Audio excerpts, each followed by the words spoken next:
Assalamualaikum warahmatullahi wabarakatuh. Alhamdulillahi rabbil alamin wal 'aqibatu lil muttaqin wal 'udwana illa 'alal zalimin. Allahumma shalli wa sallim wa barik ala sayyidina Muhammad wa ala alihi wa ashabihi wa man tabi'ahum bi ihsanin ila yaumiddin. Rabbi shrah li sadri wa yassir li amri wahlul 'uqdatam min lisani yafqahu qawli. Subhanaka la ilma lana illa ma 'allamtana innaka antal alimul hakim wa la haula wa la quwwata illa billahil aliyyil azim. Rabbana zidna ilman warzuqna fahman. Rabbana 'alaika tawakkalna wa ilaika anabna wa ilaikal masir. Qala al-musannifu rahimahullahu ta'ala wa nafa'ana bi 'ulumihi fid dharain amin. Amma ba'du. Yang dihormati Kami Jawatan Kuasa, tuan-tuan, puan-puan muslimin dan muslimat, tamu-tamu Allah yang dirahmati dan dikasihi Allah sekalian. Alhamdulillah, syukur kehadrat Allah karena dalam masa yang sesingkat ini dapat kita duduk sebentar untuk mendengar ilmu-ilmu Allah, untuk mendengar ayat-ayat Allah. Ia sebagai panduan dalam hidup seharian kita sebagai hamba Allah. Kata Imam Syafi'i sewaktu umurnya 40 tahun, dan Imam Syafi'i waktu umur dia 40 tahun ini, dia memegang tongkat di tangannya, dan dia kata, aku pegang tongkat ini bukan menunjukkan aku ini sudah uzur, tetapi nak menunjukkan bahawa umur 40 aku telah dekat untuk bertemu dengan Allah Subhanahu wa ta'ala. Dan aku memegang tongkat ini supaya orang melihat bahawa aku ini bukan lagi sebagai manusia yang mereka boleh untuk mengambil sesuatu yang besar daripada aku, mengambil sesuatu peluang yang besar daripada aku, karena bagi aku dunia ini hanya sementara, dan Allah Ta'ala berikan sewaktu umur 40 ini masih lagi boleh dapat dunia. Maka sewajibnya kata Imam Syafi'i, aku bersyukur kepada Allah Subhanahu wa ta'ala. Tuan-tuan yang dirahmati dan dikasihi Allah sekalian, tengah hari ini saya nak bawa ke tuan-tuan melalui kitab Riyadhus Salihin Imam Nawawi yang tajuknya Kasratu Turuqil Khair, banyaknya jalan-jalan kebaikan yang disediakan oleh agama. Banyaknya jalan-jalan kebaikan yang disediakan oleh agama. Sebab itu tuan-tuan yang dirahmati dan dikasihi Allah sekalian, bila kita boleh buat sesuatu yang baik, syukurlah pada Allah, kerana dia adalah peluang yang disediakan oleh Allah dan oleh Nabi SAW. Kata Imam Nawawi lagi, dan kata ulama-ulama yang menerangkan apa yang dikehendaki oleh Imam Nawawi ini, banyaknya jalan-jalan kebaikan ini, bila banyak kita buat baik, maka Allah Ta'ala akan berikan pahala. Allah Ta'ala ini akan anugerahkan kepada kita ini pahala. Dan pahala ini jika diterjemahkan, maka yang pertamanya disebut ad-difa'u 'anil nar. Pahala yang banyak ini dapat menyelamatkan seseorang itu daripada menjadi bahan bakar api neraka di akhirat. Itu yang pentingnya. Itu yang pentingnya. Yang kita dipercaya pada hari akhirat, percaya pada hari kiamat. Inilah sesuatu persiapan yang mesti dibuat oleh kita sebagai Muslim yang percaya dan beriman dengan hari kiamat. Apa dia? Yang pertamanya, pahala yang banyak itu dapat menyelamatkan seseorang itu daripada dibakar oleh bahan di dalam api neraka. Tuan-tuan yang dirahmati Allah sekalian, ulama tauhid dalam membahaskan tentang orang-orang Islam di padang mahsyar nanti, dia kategorikan kepada 3 perkara. Ini ulama tauhid. Maknanya bila sebut sahaja perkataan tauhid ini, dia adalah sesuatu yang mesti dipegang dan mesti dipercayai. Dia berbeza dengan sesuatu yang menjadi perbahasan fiqh. Menjadi perbahasan fiqh. Fiqh ini sesuatu pemahaman yang dimiliki oleh sebahagian daripada ulama yang ada, yang pemikiran mereka ini Allah Ta'ala beri dan ada kelebihan-kelebihan tertentu. Contohnya baru-baru ini ada satu debat yang nak dijalankan melalui Dr. Maza dengan Dr. Zamihan. dalam perdebatan tersebut isinya 98-99%-nya adalah isi daripada hasil hukum fiqh ataupun pemahaman di dalam kaedah yang difahami oleh ulama. Kalau kaedah-kaedah ini difahami masing-masing beramal, maka masing-masing menghormati dengan cara masing-masing, maka tak akan berlakulah pergaduhan. Sebab itu nama pun fiqh. Fiqh ni tuan-tuan, dalam bahasa Arab, dalam bahasa Melayu, maknanya fahaman. Fiqhul Syafi'i, fahaman cara Imam Syafi'i. Fiqhul Hanafi, cara Imam Hanafi. Fiqhul Hambali, cara pemahaman Imam Hambali, mengikut kehebatan mereka dalam membahaskan ayat-ayat Allah dan hadis-hadis Nabi untuk beramal. Maka pemahaman-pemahaman begini telah berlaku di zaman dulu, di zaman Imam Syafi'i juga telah berlaku. Tetapi apabila berlaku, mereka masing-masing menghormati pandangan masing-masing. Jadi sewajarnya kalau ada juga berlaku pada hari ini, maknanya ada manusia-manusia yang Allah tidak memberikan pemahaman sehebat pemahaman para imam yang ada terlebih dahulu, dan mereka melalui perkara ini terlebih dahulu daripada kita. Bukan saya nak cerita yang tu, saya nak cerita yang tauhid ni. Dalam tauhid ni, dalam kitab Aqidah Mukmin ni diceritakan orang-orang Islam bila berada di padang mahsyar nanti. Orang Islam bila berada di padang mahsyar nanti, mereka digolongkan dengan 3 golongan. Diambil 3 golongan ini daripada ayat-ayat Al-Quran dalam surah Al-Fatir. Yang pertamanya disebut sabiqum bil khairat wa hum yadkhulunal jannata bighairi hisab. Yang pertamanya golongan-golongan mereka-mereka yang sentiasa bekejar-kejar untuk melakukan kebaikan yang ada pahala. Bekejar buat baik yang ada pahala. Ada bekejar buat baik yang tak ada pahala pun ada. Banyak buat baik yang tak ada pahala ni cukup banyak. Tuan-tuan, bila ada orang beri sesuatu pada kita, kita akan doakan apa pada dia? Bila orang bagi sesuatu kepada kita lah, hadiah, nah aku bagi hadiah kepada engkau, biasanya kita akan doakan apa? Kita akan doakan moga-moga engkau panjang umur, murah rezeki. Hai tuan-tuan, kena sandar tu. Patutnya bila orang bagi kita ni, kita doakan dia panjang umur. Kalaulah umur dia 1000 tahun, 1000 tahun panjang umur tu tak pernah masuk masjid, cuba bayar. 1000 tahun panjang umur tu kat pintu masjid dia, tak pernah masuk masjid, kan tahu? Kalaulah murah rezeki dia, murahlah rezeki, tapi rezeki yang dia dapat semua rezeki daripada benda-benda haram, tipu orang, zalim orang, kelentong orang, apa lagi nak nanya orang, kan tahu? Sebab tu terbaiknya tuan-tuan, ni yang dikatakan agama ni, bila ada orang beri sesuatu pada kita, kita doakan pada dia. Bagaimana? Allah ampunkan dosa kamu, Allah ampunkan dosa kamu. Kerana Nabi Nuh itu sendiri, bila diceritakan dia berlayar, kemudian dia kapal dia berhenti di atas sebuah bukit dan mereka turun untuk bekerja. Tapi bila mereka bekerja, mereka bertanam, mereka nak buat sesuatu, ada sahaja halangan. Maka kata Nabi Nuh pada kaum-kaum dia yang selamat dengan dia, apa dia kata? Istaghfiru rabbakum innahu kana ghaffara yursilis sama alaikum midrara wa yumdidukum bi amwalin wa banin wa yaj'al lakum jannatin wa yaj'al lakum anhar. Mintalah ampun kepada Tuhan kamu, nanti Allah akan turunkan rahmat daripada langit untuk kamu. Apa dia? Rezeki. Wa yumdidukum bi amwalin, dan Allah memperbanyakkan harta-harta kamu, memberikan kamu kaya. Patutnya macam tu.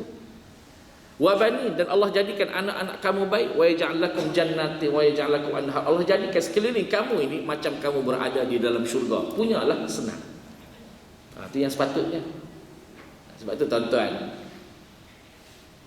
yang banyak memberi dan menolong sekolah-sekolah agama, terutama kami lah, saya daripada Perlis ini, Madrasah Diniyah Islamiah yang tuan-tuan duk beri kadang-kadang 3-4 bulan sekali ada program di sini. Program yang kami buat untuk tuan-tuan ialah moga-moga Allah Ta'ala ini mengampunkan dosa-dosa orang-orang yang dermawan seperti tuan-tuan yang memberi. Bila Allah ampunkan dosa, apa jua daripada langit Allah akan beri. Sebab tu kami, di sudut saya sendiri, kalau orang datang jumpa, terima kasih Ustaz, Bila orang beri, saya sebut ya terima kasih, tapi saya tak doakan. Biasanya apa nak doa, dia kata doakanlah bagi saya panjang umur. Tapi kalau panjang umur macam nak sebut tadi, panjang umur tapi kat pintu pagar masjid dia tak jadi. Tapi biarlah panjang umur diberkati oleh Allah. Biarlah dimurahkan rezeki, bukan dapat daripada sumber yang haram, bukan dapat daripada sumber-sumber yang zalim, bukan dapat daripada sumber-sumber yang berdosa, tapi dapat daripada sumber-sumber yang menjadi rezeki yang Allah redai. Tuan-tuan yang dirahmati Allah sekalian, berbalik pada apa yang kita nak cerita ni. Pertama, sabiqum bil khairat, orang-orang yang suka bekejar melakukan kebaikan. Mereka ini, kata ulama tauhid, mampu untuk masuk ke syurga tanpa hisab. Maknanya tak payah nak tunggu, nak pergi berperang, nak dapat syahid, nak tinggalkan keluarga, nak tinggalkan anak-anak, nak tinggalkan kampung, nak tinggalkan tempat kerja. Tuan-tuan kira nak pergi syahid. Kalau semua pergi sana, siapa nak urus benda-benda ni? Mampu. Orang yang kata ulama tauhid, yang mereka bekerja-kejar nak buat baik, tengok benda baik buat dia, tengok benda baik buat dia, maka mereka mampu dimasukkan oleh Allah Ta'ala syurga tanpa hisab. Yang pertama. Yang keduanya, wa minhum muqtasid. Yang keduanya, golongan orang Islam ini yang sederhana. Bagaimana sederhananya? Amalan yang baik pun dia buat, amalan yang jahat pun dia tak tinggal. Dia sembahyang, dia puasa, dia berzakat, dia pergi haji, dia bersedekah, tapi ada amalan-amalan kejahatan yang dia tak boleh nak tinggal. Zalim pada manusia, dia tak boleh nak tinggal. Dia buat benda-benda yang haram, masih dia tak boleh nak tinggal. Dia buat benda-benda yang Allah Ta'ala larang, dia masih belum lagi boleh tinggal. Pakaian yang masih tidak menutup aurat, bukan sekadar orang perempuan, orang lelaki pun sama. Kata ulama tauhid, mereka ini boleh selamat daripada neraka. Mereka buat jahat ni boleh selamat daripada neraka, tapi mereka mesti memastikan ada amalan-amalan baik yang mereka buat, yang amalan baik tadi pahalanya boleh menyelamatkan mereka daripada dibakar oleh api neraka kerana dosa-dosa yang mereka buat. Maknanya kalau nak buat jahat, fikir apa benda aku nak buat baik. Kalau kita tipu orang berjuta-juta ringgit menyebabkan orang lain susah, maka kita carilah satu amalan berjuta-juta juga yang sifat pahalanya banyak, supaya dapat cover kita punya kejahatan. Sila. Tu disebut tu oleh ulama tauhid. Yang ketiganya, zalimun li nafsi, orang yang banyak dosa. Kira tak pernah buat baik. Buat baik tu hari-raya aja. Bulan Ramadan pun buat baik setakat awal Ramadan. Maknanya hidupnya penuh dengan dosa. Mereka ini di atas Allah Ta'ala. Kalau Allah beri rahmat, selamatlah. Kalau Allah tak beri rahmat, maka mereka akan diazab. Disebut dalam kitab tauhid, mereka ini diazab terlebih dahulu sebelum dapat rahmat. Diazab, dipastikan dosa-dosa yang telah dibuat tidak mereka memohon ampun, dibersihkan, kemudian barulah mereka akan dimasukkan ke dalam syurga. Ini nak cerita bahawa bila Imam Nawawi ajar pada kita jalan-jalan buat baik, buat sungguh-sungguh. Ni tuan-tuan yang datang ni, alhamdulillah lah boleh datang kuliah, boleh tahu mana baik, mana buruk. Buatlah. Kerana apa? Kerana mampu ni pahala-pahala tadi untuk selamatkan kita daripada neraka. Tuan-tuan yang dirahmati Allah sekalian, dalam satu hadis Nabi yang selalu kita dengar, Nabi cerita mengenai umur kita lah. A'maru ummati baina sittin wa sab'in. Umur umat aku ni, kata Nabi, di antara 60 hingga 70. Wa aqallu ma yujazi zalik. Dan sedikit sangat umur umat aku ni yang lebih daripada tu. Lebih daripada 70 menjadi 80, 100, sikit sangat. Bahkan kalau kita tahu tu ada orang yang umur dia 130 hari ni, esok dia mati. Mana sikit sangat. Yang 60, 70 di antara tu, itulah umur Nabi Muhammad dan umur umat Nabi Muhammad, dan umur Nabi Muhammad sendiri pun 63 tahun. Dalam para nabi 25 orang tu tuan-tuan, hanya 2 orang sahaja yang Allah berikan umur pendek, yang lain semua panjang. Yang paling pendek sekali umur Nabi Isa, 43 tahun, Allah Ta'ala angkat ke langit. Tu pun tak mati lagi. Umur Nabi Muhammad 63 tahun wafat. Umur Nabi yang paling panjang sekali Nabi Adam, 1500 tahun. Kita kalau 1500 tahun jenuh kahwin. Kan? Isteri mati umur 63, umur 1000. Tu dia. 100 orang. 100 orang tak? 10 orang. 10 orang. Jenuh cari isteri. Jenuh bayar 10,000, 15,000. Nasib baik tak panjang umur. Umur Nabi Nuh 950 tahun. Umur Nabi Ibrahim 180 tahun. Nabi Musa 300 lebih. Umur Nabi Muhammad ni di antara umur Nabi Muhammad 63 tahun. Sebab tu dia sebut umur umat-umat aku di antara 60 hingga 70. Tuan-tuan yang dirahmati Allah sekalian. Dalam kitab Jibalul Hasanat Bidaqaiqil Ma'dudat, apa makna dia? Dia diceritakan dalam kitab ni mengenai hadis-hadis Nabi dan amalan-amalan yang ringan. Bila kita buat, diberikan pahala oleh Allah besar. Amalan yang ringan, bila kita buat tapi diberikan pahala oleh Allah Ta'ala ni besar. Besar. Maknanya anugerah pada umat Muhammad. Kalau nak mengharapkan amalan-amalan kita ni tuan-tuan, kalau nak harapkan amalan-amalan kita ni, ulama dalam kitab Jibalul Hasanat ni, dia cuba ungkap, dia cuba cerita pada kita mengenai umur kita yang 63 tu. Kita pegang umur Nabi Muhammad, apa yang kita buat di dalam dia dan apa yang kita isi di dalam dia. Tuan-tuan tahu apa dia cerita? Dia kata umur-umur kita ada perkara-perkara yang mesti kita buat dalam umur-umur kita ini. Yang pertama, sesuatu yang mesti kita buat ialah kerja. Tak kerja tak boleh makan. Sebab tu ada orang yang bekerja sampai umur pencen, dia sambung lagi. Kenapa? Nak cari lagi tambah. Nak tambah lagi, nak tambah lagi dan nak tambah lagi. Nak makan, nak makan, nak makan.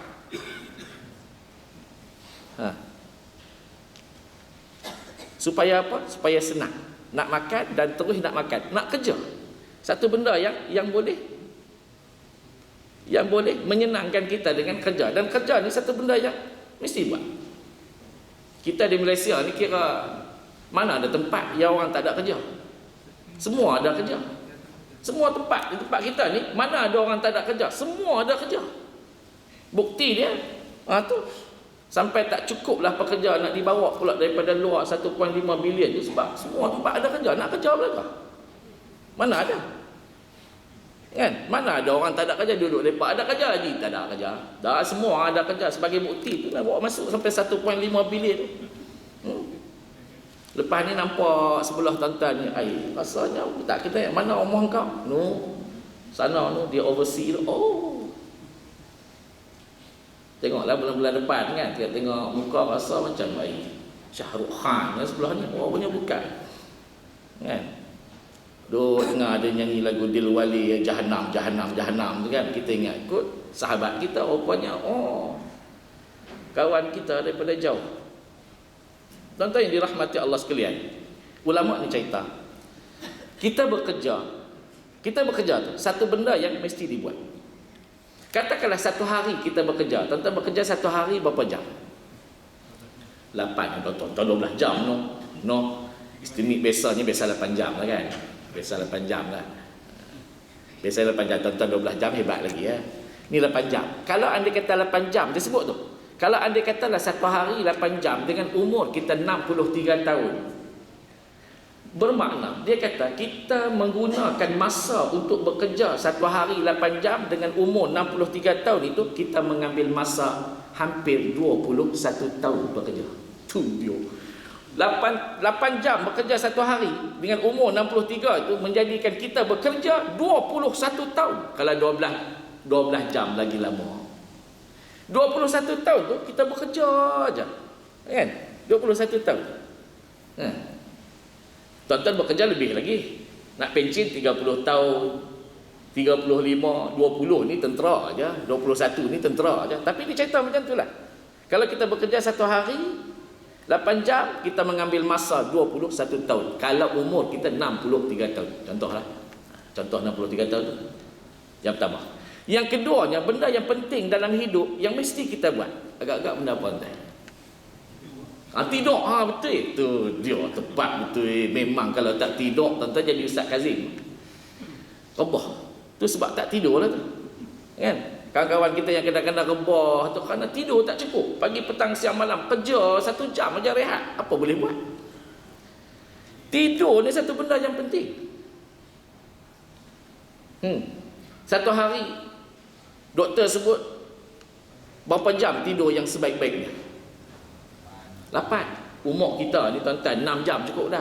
Ni umur budak-budak, umur yang remaja-remaja ni 8 tahun, 8 jam tu terbaik lah.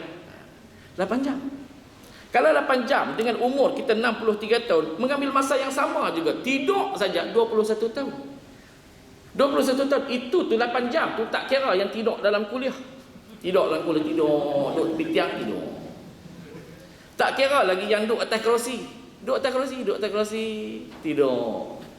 Tak kira lagi tu yang macam orang duduk cerita di belah-belah Kedah tu, duduk aja tidur, tak kira lah. Kan? Belah Kedah lah. Duduk aja. Tak kira, dia kira tidur ni yang ada tilam, ada selimut, ada bantal, ada isteri sebelah. Tu kira. Maknanya 21 tahun tu kerja tidur. 63 tahun, tolak 21, tinggal berapa lagi baki? 21 tahun yang ketiga ini, itulah masa nak beribadat. Itu pun kata ulama ni, dia kata apa? 21 tahun yang ketiga, kita kena tolak pula umur kita yang belum balik. Yang belum balik ni tak kira kita buat baik, mak ayah kita dapat, buat jahat pun mak juga dapat. Anak-anak kita yang tak balik lagi, dia buat baik, pahala kita. Dia baca Quran, pahala ke kita. Dia rosak, dosalah ke kita. Budak umur 14 tahun yang baru-baru ni, awal tahun dulu menjadi satu viral dalam internet, dia buat sebuah dosa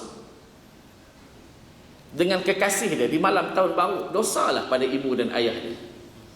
Itu ibu ayah dia sebut apa tu? Kami redha. Redhalah dengan maksiat. Maknanya hidup dia di dalam dosa selagi anak tu tidak masih di bawah tanggungannya. Orang lelaki ni, anak-anak lelaki ni, bila umur dia balik? Bila umur tuan-tuan, anak-anak tuan-tuan lelaki yang balik? 13, 14, 15. Orang lelaki ni. Orang perempuan, anak perempuan 9, 10, 11. Lepas tu anak-anak perempuan bila 9 tahun, Nabi sebut dia tak boleh tidur lagi sekali dengan adik-adik dia, abang-abang dia yang lelaki. Tak boleh. Adik-adik ustaz, ni kakak, ni adik, tak boleh. Sebab apa? Di situ syariat telah bermula. Kalau tuan-tuan nak tengok baiknya anak dengan syariat, 9 tahun jangan bagi dia tidur sekali lah. Jangan bagi tidur sekali lah. Mesti ada bilik yang asing. Ni Nabi sebut. Tapi kalau kita, malah biasalah ustaz. Biasa itulah yang jadi luar biasa. Betul. Maknanya orang anak lelaki 13 tahun, 14 ataupun 15, anak perempuan 9 ataupun 10 ataupun 11. Kita ambil kat tengah lah 13 tahun. Apa yang disebut oleh ulama ni 21 tahun. Yang ketiga itu bila ditolak umur belum balik, ditolak, kita ambil 13 tahun. 21 tolak 13, berapa tinggal? 21 tolak 13. Tinggal berapa tuan? 8 ya. Makan tidur 21 tahun.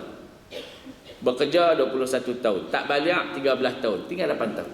8 tahun itulah masa nak beribadat, masa nak buat baik, masa sungguh-sungguh nak carikan kebaikan. Agak-agak cukup tak? Mari kita perkecilkan lagi. Bila ulama ni dia perkecilkan lagi, tak payah tuan-tuan, saya pun rasa ya Allah tak selamat. Apa dia cerita? Dia kata kalau satu hari kita sembahyang yang diwajibkan oleh Allah, tuan-tuan sembahyang satu hari yang diwajibkan oleh Allah berapa kali? 6 ke 7?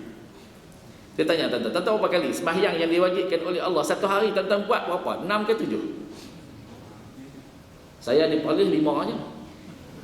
Takut tuan-tuan buat 7 kan? Nak buat banyaklah sikit, 7 dah 5 aja. Satu hari 5 waktu je sembahyang, Zuhur, Asar, Maghrib, Isyak, Subuh. Satu sembahyang tu agak-agak berapa minit kita ambil?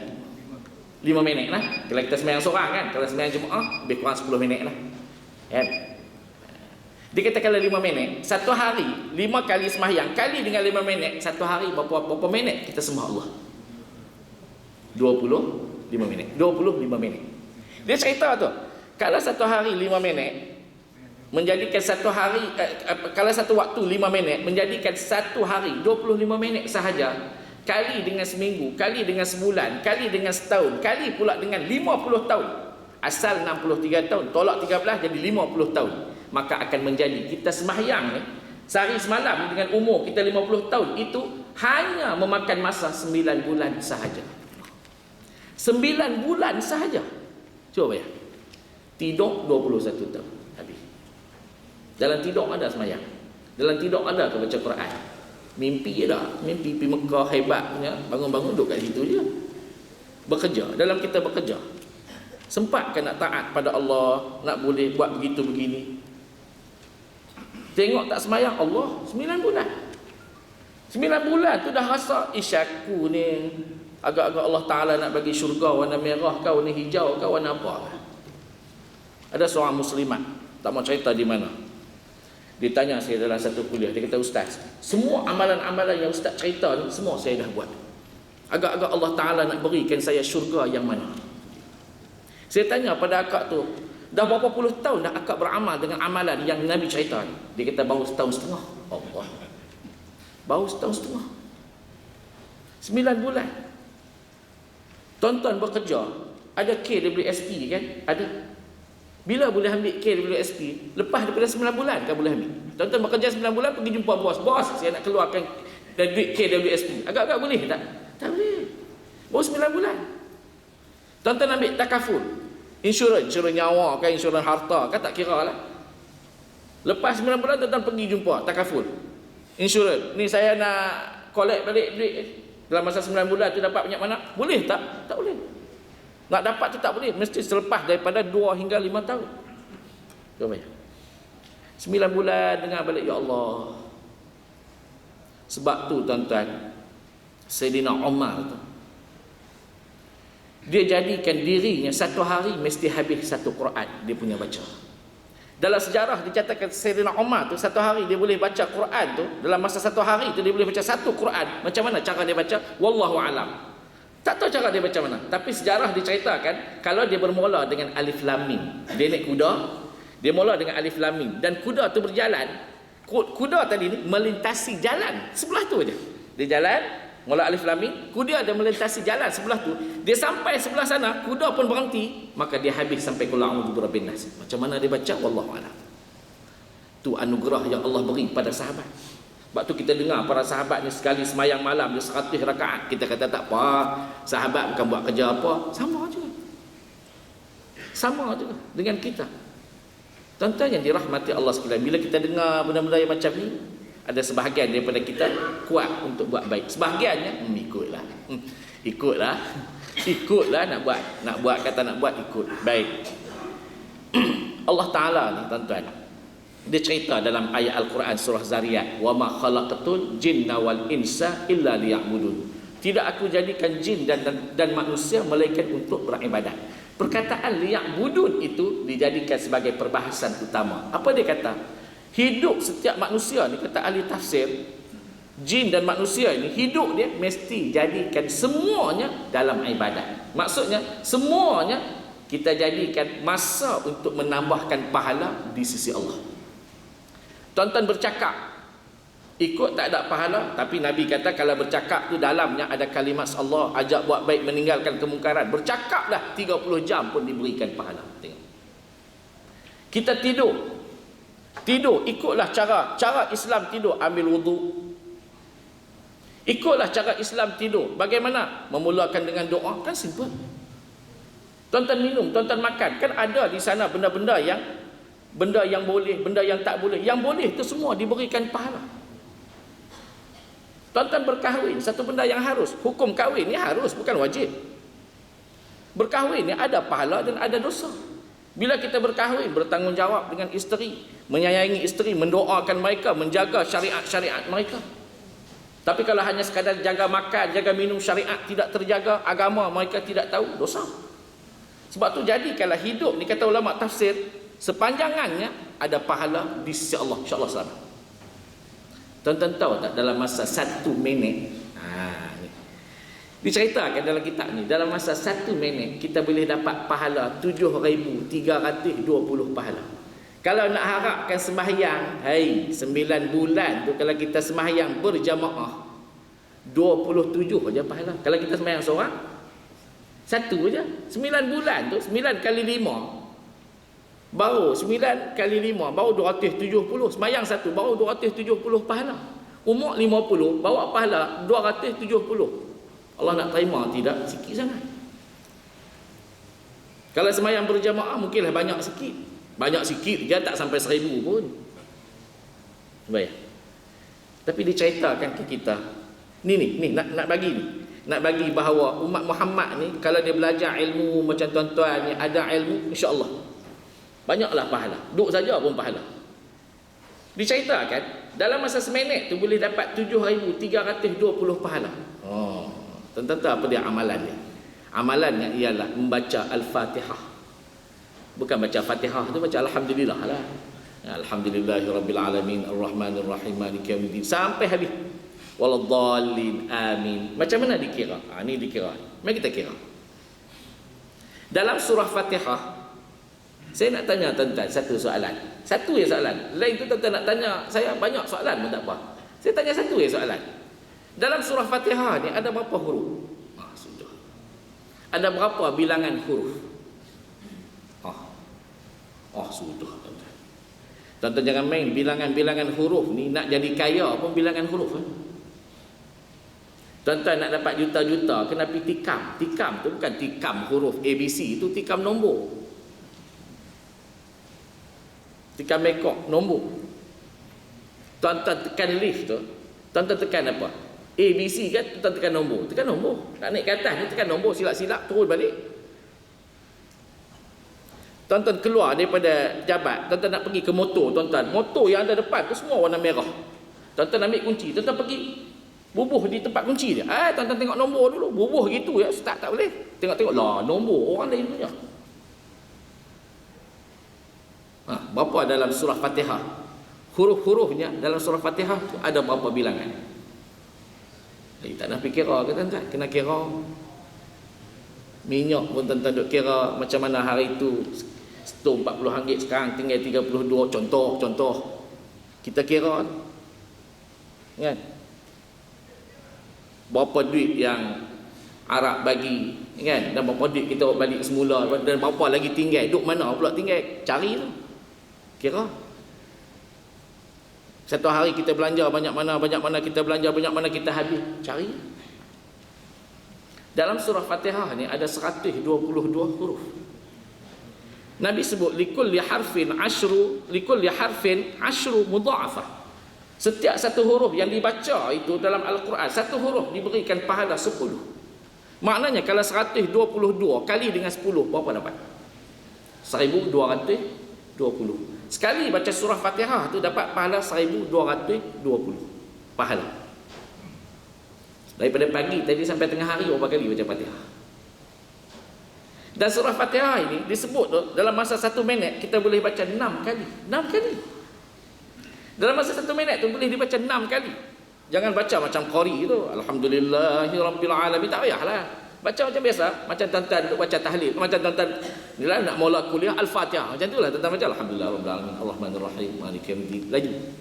Iyyaka na'budu wa iyyaka nasta'in ihdinas siratal mustaqim siratal ladzina an'amta 'alaihim ghairil maghdubi 'alaihim waladdallin. Amin. 6 kali dalam masa seminit. Kalau 6 kali dalam masa seminit 1220 kali dengan 6 berapa dapat? Kira tuan-tuan, 1220 kali dengan 6 berapa dapat? Berapa? 7,320 kan? 7,320 dalam masa 1 minit. Persoalan daripada pagi tadi sampai sekarang ni berapa kali kita baca surah Al-Fatihah dalam masa 1 minit? Kan rugi masa-masa kita habis begitu sahaja. Itu yang kadang-kadang kita minta sesuatu pada Allah, Allah tak beri. Buat sembahyang hajat, Allah tak beri juga. Buat begitu, Allah tak beri baik dengan orang ni. Rupanya tengok balik, rupanya pahala kita dekat sembahyang. Sembahyang tu pun satu hari hanya tak sampai setengah jam pun kita minta pada Allah. Tapi kalau kita buat amalan sebegini, simple, jibalul hasanat, dia punya kebaikan yang menggunung. Pahalanya menggunung bidaqaiqil ma'dudat, hanya melalui beberapa minit amalan. Tuan-tuan nak tengok lagi apa amalan. Dia ada 15. Saya tak nak bagi 15. Kalau bagi 15 satu pun tak ingat. Kan? Satu benda lagi. Benda simple lagi. Nabi sebut kamu akan boleh dapat pahala sebilangan banyak mana orang-orang Islam yang ada di zaman kamu. Orang Islam yang ada di zaman kita ni, yang duduk di zaman kita ni, ada banyak mana? Tak tahu ya kan? Sudah lah. Ada banyak mana orang Islam yang ada di atas dunia ni? Ada banyak mana? 3-4 bilion. Dia sama lah dengan 2.6 bilion. Tuan-tuan buang 1 bilion 1.6 bilion. Orang Islam yang ada di atas dunia ni 1.6 bilion. Macam mana nak dapat pahala sebilangan mereka? Hanya mendoakan, kata Nabi, man istaghfar lil muslimin wal muslimat. Cukup dengan kita hanya berdoa, Allahumma ighfir lil muslimin wal muslimat. Ya Allah, ampunilah dosa-dosa orang Islam, orang-orang Islam yang mukmin dan orang Islam yang mukminat, di mana sahaja mereka berada. Dan biasanya kita dengar perkataan ni, Allahumma ighfir lil muslimin wal muslimat wal mu'minin wal mu'minat ni di waktu bila? Bila tuan-tuan dengar perkataan ni di waktu bila? Hari Jumaat. Kalau siapa tak pernah dengar, tanda dia sembahyang Jumaat tapi dia tidur. Mestinya. Khutbah yang ke berapa? Yang pertama ke yang kedua? Sudah tak tahu lah Ustaz, tak pernah dengar. Maknanya sedap tidur. Kan? Khutbah yang kedua ada perkataan tu, Allahumma ighfir lil muslimin wal muslimat. Waktu tu kena waspada. Angkat tangan, amin. Amin. Kita terus dapat pahala 1.6 bilion punya pahala dalam masa beberapa second. Cuba tengok. Nabi sebut, waktu jangan pandang kecil, jangan pandang alah tak apa, kita pun angkat tangan begitu. Tak amin, angkat tangan tak jadi. Yang pentingnya amin, tak angkat tangan buat apa? Amin, tetap dapat.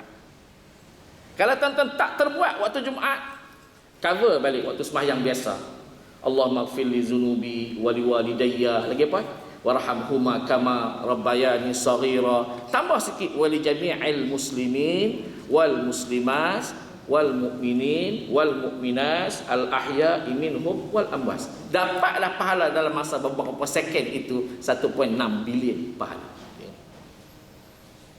Sikit dia. Kalau nak sembahyang jenuh nak dapat 1.6 bilion. Bukan senang. Pahala dapat 1.6 bilion tak tahu apa pun kacau. Tapi kalau dapat duit 1.6 bilion, balik tidur tak lena. Satu nak kira, satu lagi orang keliling pula. Tu dia. Orang cari lagi. Tak letih tuan-tuan. Ini duit apa orang bagi banyak ni? Letih nak jawab. Takkan nak bagi JKK kita bagi. Takkan kata ni pak mentua saya yang bagi. Letih tuan-tuan. Orang cek kita pula naik kereta pula kereta biasa. Rumah pula rumah biasa. Kerja pula sakat duduk atas kerusi sign ni je. Bukan dia.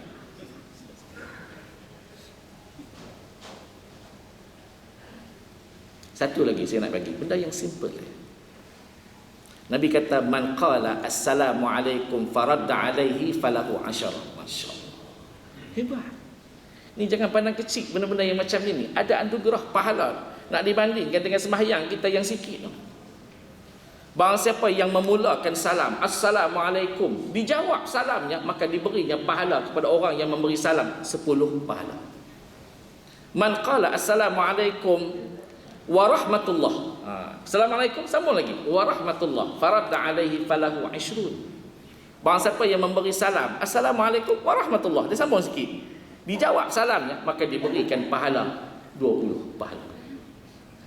Wa man qala assalamualaikum warahmatullah wabarakatuh. Faradda alaihi falahu 30. Mulakan assalamualaikum warahmatullah wabarakatuh. Sampai gitu ya. Dijawab salamnya, diberikan pahala 30 pahala. Senang. Tapi syarat kawan tu kena jawab salam lah. Assalamualaikum, dia kena tuan-tuan pergi pegang telinga jawab. Tak faham dah. Sebab nak pahala. Balik rumah kan, assalamualaikum. Isteri kata, bukalah pintu tak kunci, masuk tu pegang pipi dia. Saya jawab salam. Sebab apa? 10 markah diberi kepada kita. Tapi kalau bagi kat salam kat bawah, assalamualaikum, masuklah. Jangan pegang telinga, nanti dia pecat. Cuma tuan-tuan boleh dapat pahala yang lain. Apa dia? Bagi salam ni, siapa beri salam dahulu, kata Nabi, dia dapat 2 pahala. Yang pertamanya dapat 10 pahala. Yang keduanya, Allah Ta'ala buang sifat ego